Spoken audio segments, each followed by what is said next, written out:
Join us on a journey where we unravel the latest trends, tackle your burning questions, and explore innovative strategies that are shaping the future of compensation, all with a cup of coffee in hand. Hello, everybody, and welcome to another episode of Comp and Coffee, where we're here to serve up fresh insights on all things compensation, HR, and rewards. I'm your host, Ruth Thomas, and today we're diving into the latest insights from our newly released Compensation Best Practice Report. And I am delighted to have Amy Stewart, Sara Hillenmeyer, and Lulu Seikaly with me. So grab your favorite mug, settle in, and let's get started. So welcome back, Amy, Lulu, and Sara. You've all been on the podcast before. Thank you for giving your time to come back.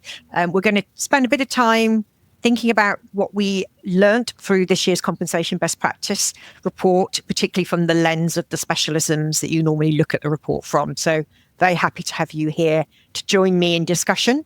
I know you've all been on the podcast, as I said, but let's do some quick intros. So would you like to tell the audience who you are, what your role is here at PayScale, and maybe where you're located? As we're all fully remote, people like to know where you're dialing in from. So Sara, do you want to kick us off? Sure. Good morning. Thanks for having me back, Ruth. I'm Dr. Sara Hillenmeyer. I've been building AI-enabled tools in HR tech, healthcare, and other industries for more than 15 years. At PayScale, I lead our AI and data insights teams within our R&D division. I am in sunny Seattle this morning. I think it's going to pour later, but I'm stoking it up this morning with my coffee and my besties here on the podcast. Amy, over to you. You're not too far away from Sara. No, I'm not. I'm also in the Seattle area, and I would glance outside to see if it was sunny here because I don't think I'm having that same experience. So I have to wait and see whether I'm going to get the sun or the pouring that Sara mentioned. But my name is Amy Stewart, and I'm the principal of research and insights here at PayScale. And I'm delighted to talk about our Compensation Best Practices report as part of this podcast. And Lulu. Hi, everyone. Good morning. I'm Lulu Seikaly. I am PayScale Senior Corporate Employment Counsel. Aside from all of the in-house advice and counsel I give to our people team, I track very closely all things legislation related to compensation, more particularly pay transparency laws. And I am in always sometimes sunny Dallas, Texas, although it's been very warm here and we're getting a lot of spring storms. We had like golf ball size hail this weekend.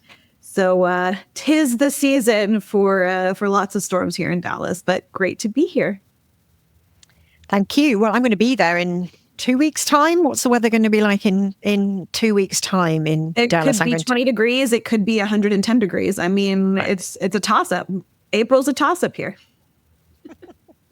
Right. I think I need to connect beforehand then before I leave London and head out your way. So, okay. So Compensation Best Practice Report was released on March the 12th, if I remember rightly, Amy. It's our annual flagship survey. Do you want to introduce the audience if they're new to this report?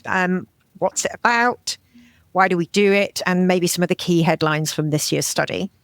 Yeah, so the Compensation Best Practices Report is an annual report that we have been doing now for 16 years. It distills data and insights from the largest known survey that we're aware of, focused on compensation management best practices. We gathered 3,595 responses in the fielding time period between November and December of 2024. Put the report together in January and February, and we release it this year in mid-March, like Ruth just said.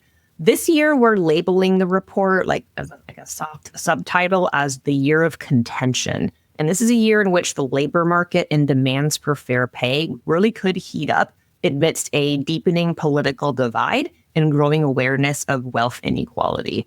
Both total and average voluntary turnover decreased substantially this year, from compared to last year, which we called the year of retention. So we're in a labor market where employers have a lot of power, but where there is a lot of demand and sense of instability in the employee workforce.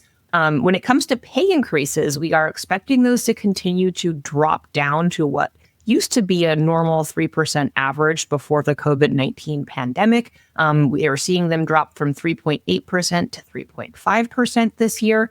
And I think that has held true. We will find out when we field our salary budget survey whether or not that was what people actually gave. So stay tuned for that if you are somebody who wants a mid-year check-in on how pay increases worked across the board, and also what folks are planning for 2025, especially as the economy is in a precarious position as of right now. We also see that 47% of orgs say that they're experiencing tension between ensuring fair pay and optimizing spend, which is a healthy chunk of organizations that we like to keep tabs on in a precarious labor economy, because it means they're trying to balance that choice between making sure that everyone is fairly paid and they're competitive in the talent market, but that they're not overspending and overcommitting their budget to a growth arc that the economy may not be able to support. So that's what we are seeing happen right now, leading into 2025 as we kind of close out this first quarter.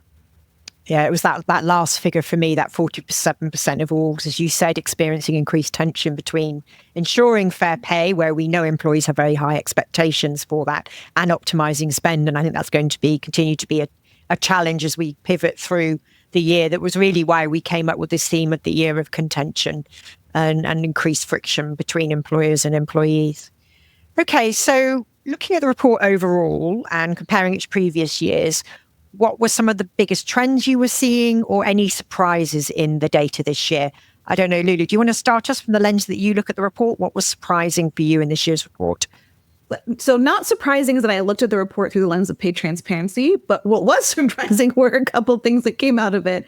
So I think the first one that really surprised me was that even though we have more states adopting pay transparency laws, we actually saw that number shrink in terms of percentage of organizations who are sharing their ranges and job postings. So in 2024, we saw 60% of organizations share their ranges and job postings. And then the most recent CBPR report, that retracted about 4% to 56%. Not so surprising is that, this is my opinion here, but likely due to pay transparency laws, we actually saw that the number of employees this year are asking more questions about their pay. Now, this could be as a result of pay transparency laws. This could be as a result of social media influence. This could be a result of Gen Z being really outwardly spoken about their pay. But last year it was 27%, and this year we saw it tick up to 32%.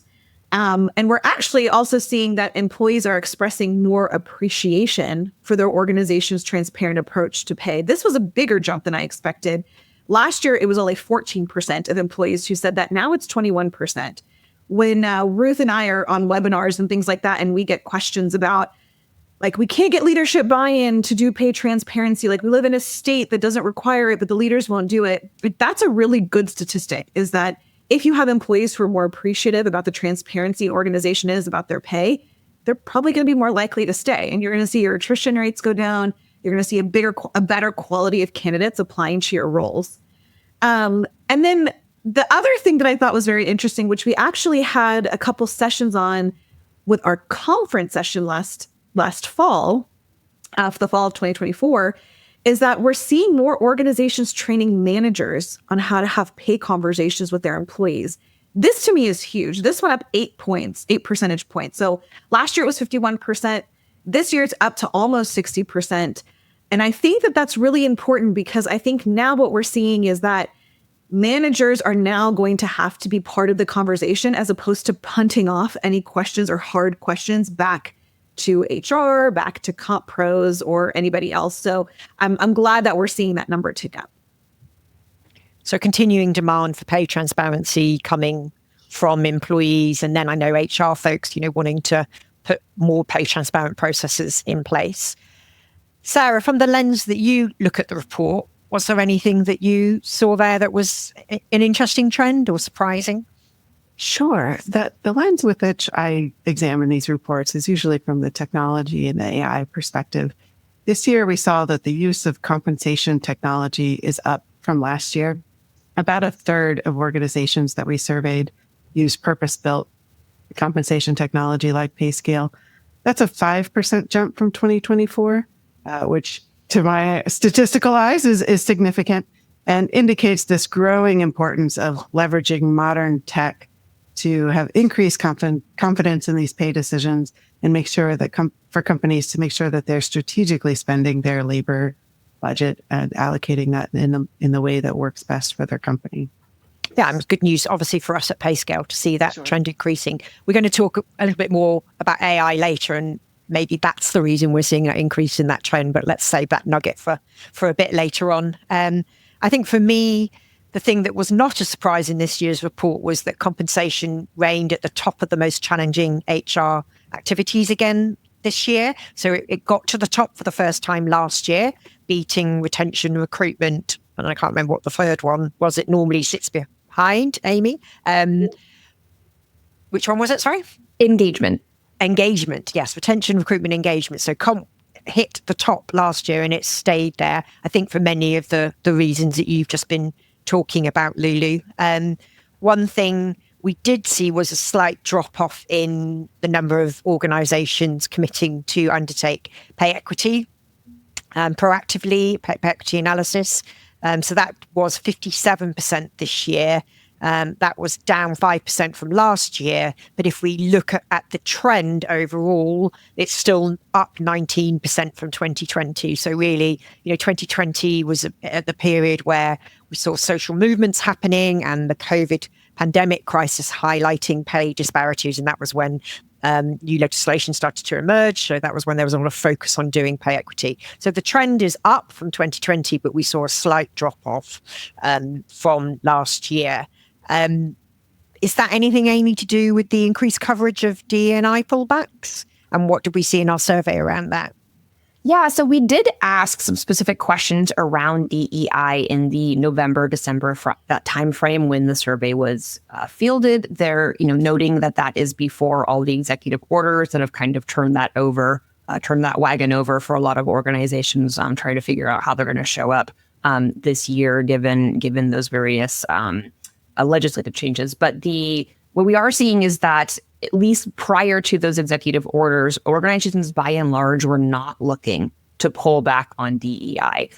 We saw that only 11%, which is, a small minority, said that they were planning to pull back on DEI initiatives. 28% are planning to increase investment.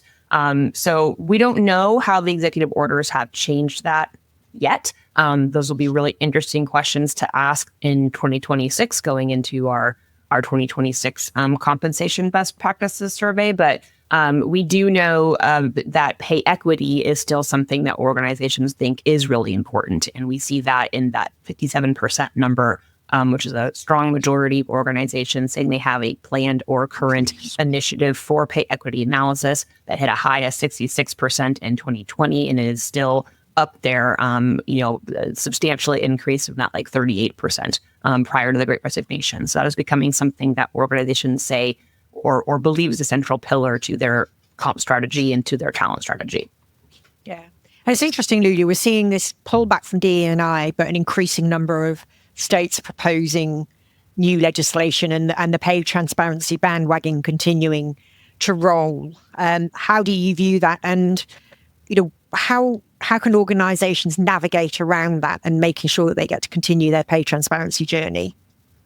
Well, so at the end of last year, we put out our predictions for what 2025 would bring, knowing what this new federal administration was going to look like.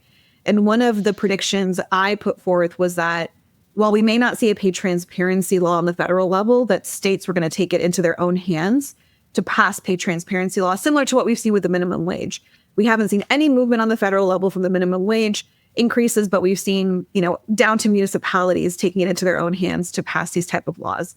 So, like I mentioned earlier at the top, and Ruth, you mentioned it too, we did see that 72% of HR professionals actually want to share pay ranges compared to the 52% who do, regardless of whether their state requires it or not. So to me, this is a good sign. Not ideal, but still a very good sign that there is this desire to want to share pay ranges, because whether HR professionals understand the importance from the employee perspective of how to do it, the importance of retention and attracting new talent.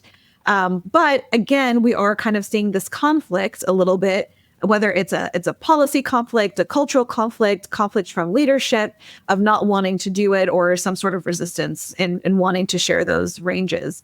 And like I mentioned before, 56, we are still seeing over half of companies are still sharing their pay ranges in their jobs, regardless of whether it's required by law or not. But something else to consider is that we also don't know whether these are fair and accurate ranges either. So it's really up to the states and to the candidates to really hold some of these organizations accountable if the pay ranges are not good faith ranges or reasonable ranges, or, whatever the individual law requires. But, on the other hand, I think the largest impact of pay transparency legislation on employers is that organizations are communicating more about compensation practices. They're being more open. They're being more transparent to their employee population. In CVPR, we saw that it was 31% of organizations who are doing this. And then we're seeing, that's being followed by a higher investment in compensation data. So we saw an uptick in that number up to 24%. And then changing compensation strategies or structures at 22%. I mean, if we looked at this report 2 years ago, those numbers would be nowhere in the 20s at all. So the fact that we're seeing a positive trend towards this direction is really, really, really encouraging. Yeah.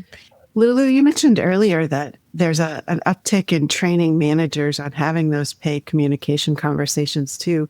We're at almost 60% of companies polled that are really training those managers to have specific, clear conversations with their reports about how they're paid, why they're paid, what they're paid, how they can increase their pay. Is that part of this pay transparency conversation, or do we think of it as a separate thrust that's happening more internally? I think it should be part of the pay transparency conversation. There are organizations who see them as two different kind of arms in their structures and their philosophy. But to me, it's like, it's got to be together. You've got to put it together. If you're going to be transparent about pay, whether you're required to or not, you're going to get questions about it. And the best way to field questions is to train those managers to have those important conversations. That way, you as a comp professional or an HR professional aren't spending all of your time fielding questions from potentially thousands of employees who want to understand, well, what data set did you use? Did you just throw a dart at the board to figure out what my salary looks like? Did you use AI to figure out what my salary looks like? So I think having those conversations and really empowering those managers, which at the same time should empower those managers to understand how they're being paid as well. To me, it's like, it's a no-brainer to increase those, to empower those managers to have those compensation conversations and not just throw it back on HR to do it. Yeah, and it's interesting, transparency breeds transparency, doesn't it? Mm-hmm. And, it's not only in terms of the laws requiring pay ranges to be posted in job advertisements, but, organizations sharing transparently pay ranges so that that's not a shock when employees see that. And it even extends, Sarah, to how we start to think more about data and how we are able to explain to the people that use our data about how we derive it. I think that's becoming more important as well, isn't it? Absolutely. The demand for compensation data to be transparent in terms of where it's coming from, what the biases in the underlying data set are, how anything is modeled or filled in has definitely increased over the 3 years that I've been working in this domain. It's almost getting to the point like finance, where a credit score has to be really transparent in terms of what features it uses and how it's calculated. I feel like we're going in that direction, that the data sources of the scores and how you determine someone's pay based on that data, there's a real demand for transparency in those calculations and sources. And one thing that's coming in is obviously AI. We can't probably do a podcast without talking about AI. That's going to have its own challenges around transparency, explaining, how AI is being integrated into the products. But, AI is definitely increasing in usage in terms of use cases. And we asked quite a few questions about AI in the study this year. So what did you notice there, Sarah, in terms of some key observations? Sure. So 2023 was the year that generative AI exploded. ChatGPT, GPT-4, those models came out. In 2024, we saw the use of AI in HR go mainstream. This year, according to our survey, employers are increasingly recognizing the need to balance that technology adoption for efficiency with adapting their compensation strategies to remain competitive in this really weird, evolving labor market. Overall, HR professionals are embracing AI, particularly for tasks like compensation management, job description creation. So AI adoption is growing. We did also ask companies if they were going to replace their labor force with AI. And we didn't see much of that, especially in the HR sector. There's still a lot of value on balancing that tooling with the people aspect and then the more traditionally structured compensation tools that they are using. As one example of that, our analysis found that 47% of organizations are using AI to help write their job descriptions. If you've never done this, give it a shot. Type it into ChatGPT. Say, write me a job description for a comp analyst. You get a really good starting point. But those organizations that have more mature strategies are using that generative AI alongside a more traditional job description management tool. In addition, almost 70% of companies are open to using AI to monitor pay equity and compliance. And those who are using it are integrating it alongside those existing tools rather than fully replacing them.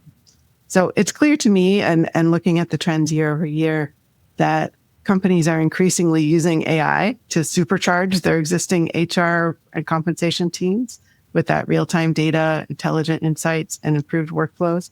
But we haven't seen it really change the work of what those HR teams are doing yet, or shift the labor that's required on HR teams. It's just making the existing processes better and more robust and more scalable. I would say that was a great... Oh, sorry, Lulu. Go ahead. Sorry, I was going to just tag on really quickly. That to me was really eye-opening because I know when AI first came out, everyone was freaking out. Is this going to take my job? Is this going to take my job?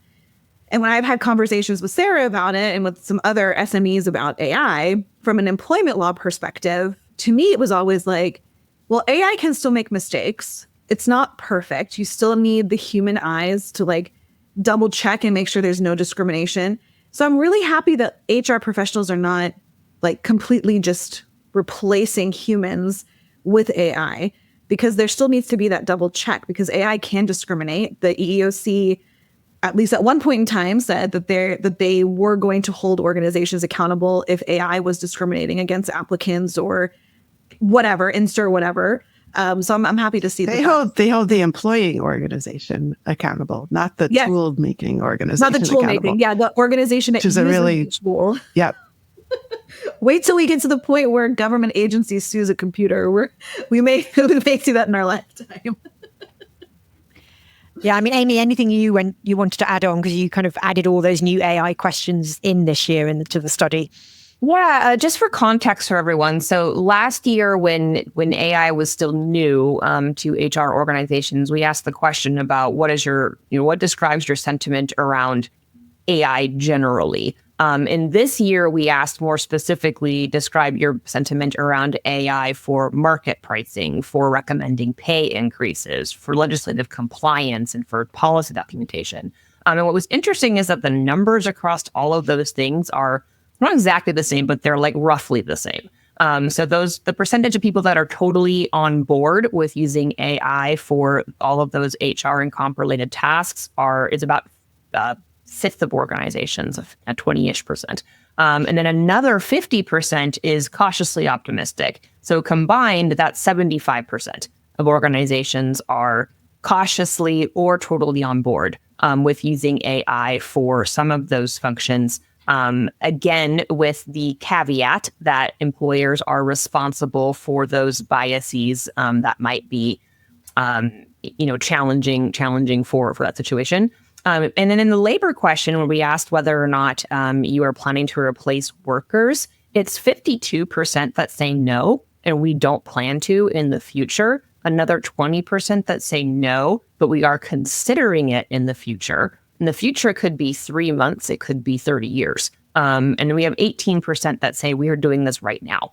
Although 18% is a minority of organizations, that's a chunk. It aligns with that same percentage that's totally on board for using AI to do all of the things. So I do think that there is some anxiety that's legitimate among the job classes, and that hits every job. It's everything from, your lowest wage labor jobs up through your CEOs, being concerned that AI may take some aspects of jobs away from the market in some respects. We don't know at this time if that means that new jobs will replace those jobs, and if AI is just going to take away the stuff that we don't like to do, or if it's going to do more harm or more damage to our employment economy. So I think that is something that is concerning to a lot of people in the general public as well as employers. And it is something to kind of keep note about within your organization. I think that your employees are probably concerned about it to some extent. I think our focus as we think about deploying AI here at PayScale at the moment is really just about augmenting the work that you do and making it easier to do. I mean, I've been a comp analyst, I've been a comp manager. I know how number crunching and spreadsheet bound you can be, and anything that can make some of that work faster, some of that work more accurate, so that I can maybe focus on more of the outcomes. That's what I would love AI to do for me, but while still using my judgment, my expertise as a compensation expert to kind of like curate the outcomes, make the best decisions on the information that's coming out of the process. I 100% agree. As a writer, I find AI to be more threatening, in part because I think that the struggle of writing is what results in writing being good. And so when you take that away and have a robot do it, that is just borrowing from other people's writing without infringement on copyright or acknowledged infringement on copyright, that does give me some anxiety. And I'm particularly concerned about junior level people. Like I'm in the upper echelons, of my career path, but I'm concerned about is, a generation from now. Are we going to have people that relied so heavily on AI to do basic things that they're not actually able to do them without that assist? And where does what is that? Is that good or is that bad for kind of the future workforce that we are looking to employ a generation? Have y'all seen those memes on the internet that are like, I graduated college without ChatGPT. Like, if you feel bad about yourself, remind yourself that you graduated college without ChatGPT. And I was like, that is good. That is a mantra. Put it up on my wall if I ever feel sad one day. Yeah. I've been thinking about this lately too, and I was reminded of learning math. So we have this issue in our labor force now, where whether it's a comp analyst or a software engineer or a mathematician, we use the kind of grunt work, get through it, do the calculations, rote part to train our labor to those more senior roles. Mm-hmm. So you spend a while sludging through spreadsheets and finding the right data, or in the really olden days in comp, is sludging through binders to find the right data and triangulate between them.